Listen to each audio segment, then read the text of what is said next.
President Biden trying to gain support for his $1.9 trillion coronavirus relief package. But congressional Democrats are taking steps to pass the bill on their own if the bipartisan effort falls short. CBS's Natalie Brand has the details from the White House.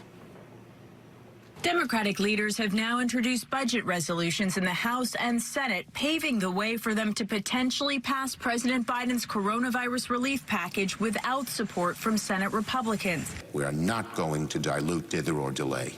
The needs of the American people are so demanding. We need to think big, and we need to act quickly.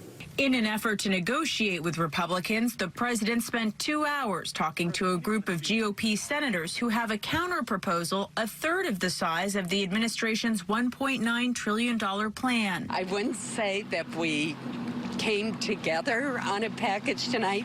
No one expected that in a 2-hour meeting. But what we did agree to do is to follow up and talk further. Both sides acknowledge there are areas of common ground, but the White House press secretary says the president will not settle for a package that fails to meet the moment. Both the administration and Republican proposals include $160 billion for COVID vaccinations and testing. But on unemployment insurance, the White House wants $400 a week through September, while Republicans want $300 a week through June.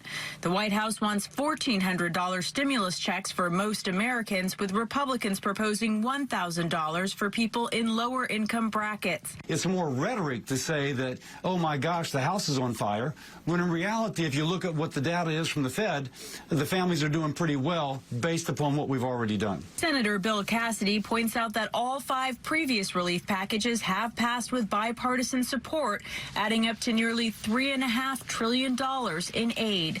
Natalie Brand, CBS News, the White House.